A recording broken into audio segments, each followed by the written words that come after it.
Now, are any of the groups in Los Angeles or Southern California partnering with Fresno or some of the areas in the Central Valley or Tulare? Not yet, but that is certainly something I would like to see happen. It's such a natural fit. It I mean, is. It you know, is. the Los Angeles region is a big, giant hunk of humanity, and they all need to eat. And it's not that far up the road where you've got the San Joaquin Valley, which is one of the most amazing sources of food 2 in the hours entire away. planet. Yeah, yeah. I mean, it's such a logical partnership that we need to get that up and running. And there have been some talks about that because, frankly, it's not just the financing, it's the goods movement, it's sourcing locally. And I have to give a lot of credit to the LA Food Policy Council. They've really been a leader statewide in pushing the envelope on that kind of collaboration. That's great.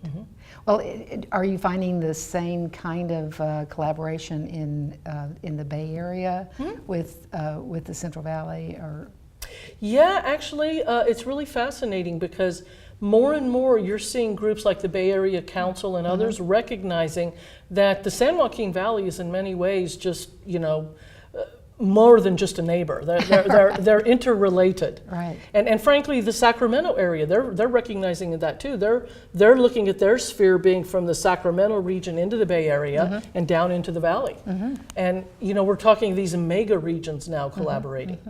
And it's not just there either. I mean, San Diego and that area, Orange, LA, San Diego, they're now realizing they've really got to reach across the border and have a big mega region with a couple of the Mexican states. Interesting. Yeah. So there's more and more of this going on all over the state.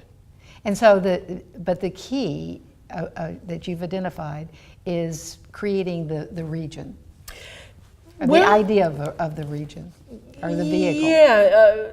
Creating the idea that we're better off collaborating than not. Right. And that collaboration needs to both be urban and rural.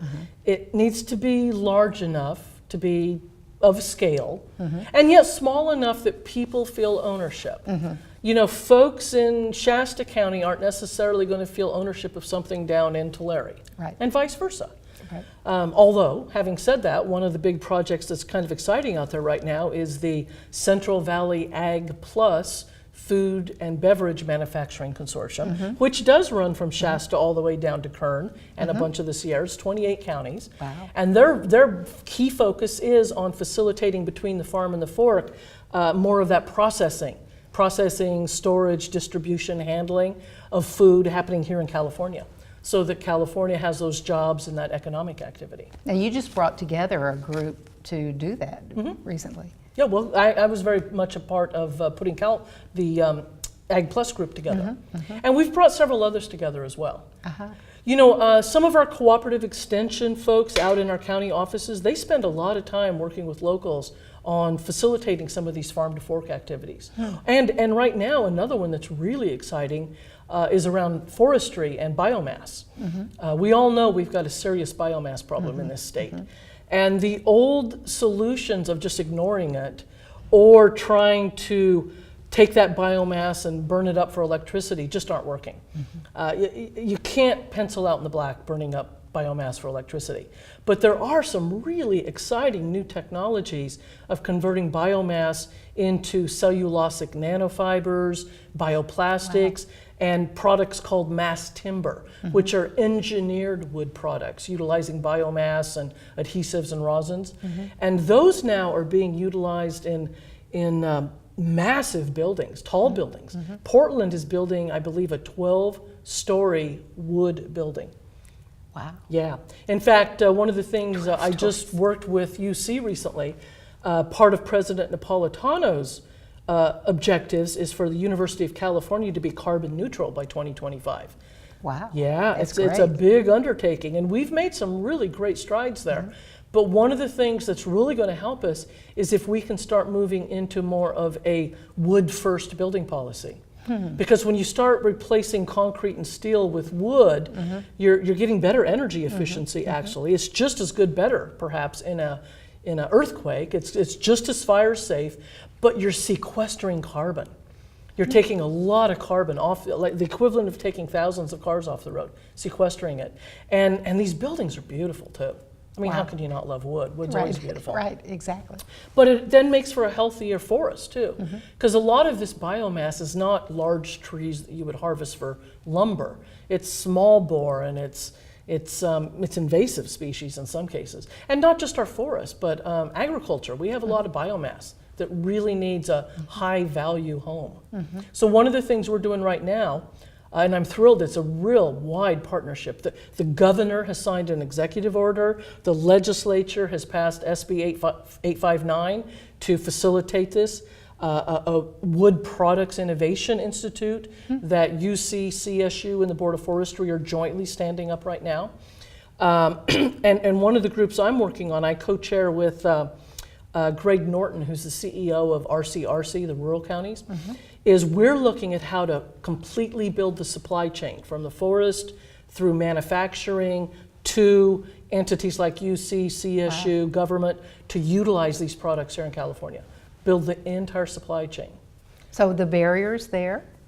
Well, the barriers are actually finding the people that are interested in jumping into that supply chain, owning those things. Now, we do have a couple very large entities interested in manufacturing here in California, and that's great, but we've got to figure out how to get that feedstock to them from the forest in an economically viable way. And one of the ideas we've come up with is the idea of early stage bioprocessing facilities up there.